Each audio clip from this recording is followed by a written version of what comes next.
រដ្ឋាភិបាលកម្ពុជាឯករាជ្យ$23បានឲ្យដឹងពីគម្រោងដាក់ពាក្យបណ្ដឹងទៅកាន់តុលាការយុត្តិធម៌អន្តរជាតិ ICJ ចំពោះទង្វើរបស់យោធាថៃដែលចូលកាន់កាប់ទឹកដីកម្ពុជាដោយខុសច្បាប់រដ្ឋាភិបាលកម្ពុជាឯករាជ្យ$23អះអាងថាខ្លួននឹងដាក់ផែនទីខ្នាត1លើ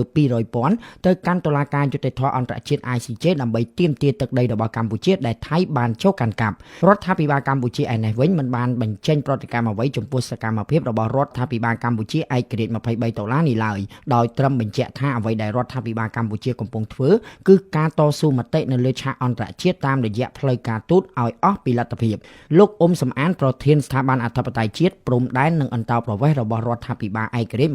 $23បានប្រាប់វិទ្យុបារាំងអន្តរជាតិ RFE នៅថ្ងៃអាទិត្យទី22ខែកុម្ភៈនេះថារដ្ឋាភិបាលក្រៅប្រទេសមួយនេះនឹងប្រើប្រាស់ផែនទីខ្នាត1លើ200,000ប្តឹងទៅតុលាការយុត្តិធម៌អន្តរជាតិដើម្បីទាមទារទីតាំងរបស់កម្ពុជាដែលថៃចូលមកឈរជើងទីតាំងដែលថៃចូលមកឈរជើងមានដូចជាភ្នំទ្រាប់អូស្មាច់ប្រាសាទតាមាន់តូចប្រាសាទតាមាន់ធំប្រាសាទតាក្របីប្រាសាទខ្នាភូមិជោគជ័យភូមិព្រៃច័ន្ទបឹងត្រកួនថ្មដាច្រកអានសេះផ្ទះតាមុកនៅជិតប្រាសាទព្រះវិហារជាដើមបើតាមលោកអ៊ុំសំអានបច្ចុប្បន្នលោកកំពុងធ្វើការជាមួយមេធាវីអន្តរជាតិនិងត្រៀមកំណត់ពេលវេលាជាក់លាក់ដើម្បីដាក់ពាក្យបណ្ដឹងទៅកាន់តុលាការយុត្តិធម៌អន្តរជាតិអ្នកនយោបាយប្រឆាំងដែលតែងរិះគន់ពីបញ្ហាព្រំដែនលោកនេះបានឲ្យដឹងទៀតថាផែនទីខ្នាត1លើ200,000ជាផែនទីឧបសម្ព័ន្ធភ្ជាប់សន្ធិសញ្ញាបារាំងសៀមឆ្នាំ1907ដែលគូរដោយគណៈកម្មការព្រំដែនចម្រុះបារាំងសៀមនៅចន្លោះឆ្នាំ1907-1909គួរកត់សម្គាល់ថានេះជាលើកទី2ហើយដែលរដ្ឋាភិបាលកម្ពុជាឯករាជ្យ$23បានប្រកាសពីការដាក់ពាក្យបណ្ដឹងទៅកាន់ស្ថាប័នអន្តរជាតិដើម្បីទាមទារទឹកដីរបស់កម្ពុជាដែលថៃចូលកាន់កាប់កាលពីថ្ងៃទី4ខែកុម្ភៈឆ្នាំ2026រដ្ឋាភិបាលកម្ពុជាឯករាជ្យ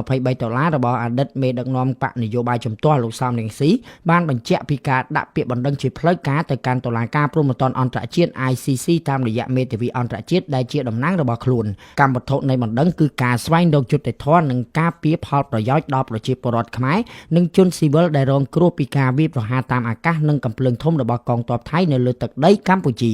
រដ្ឋាភិបាលកម្ពុជាតាមរយៈលោកប៉ែនបូណាមិនបានបញ្ចេញប្រតិកម្មអ្វីចំពោះគម្រោងការរបស់ក្រុមអ្នកនយោបាយប្រឆាំងពីក្រៅប្រទេសនៅពេលនេះឡើយដោយត្រឹមបញ្ជាក់ថារដ្ឋាភិបាលកម្ពុជាឯនេះកំពុងតស៊ូមតិនៅលើឆាកអន្តរជាតិតាមផ្លូវការទូតដើម្បីទាមទារទីតាំងដែលកម្ពុជាបានបាត់បង់នៅក្នុងសង្គ្រាមឈ្លានពានរបស់យោធាថៃតាមការកត់សម្គាល់តាមរយៈយន្តការការទូតលោកនាយករដ្ឋមន្ត្រីហ៊ុនម៉ាណែតបានខ្នះខ្នែងជួបជាមួយមេដឹកនាំអន្តរជាតិធំៗ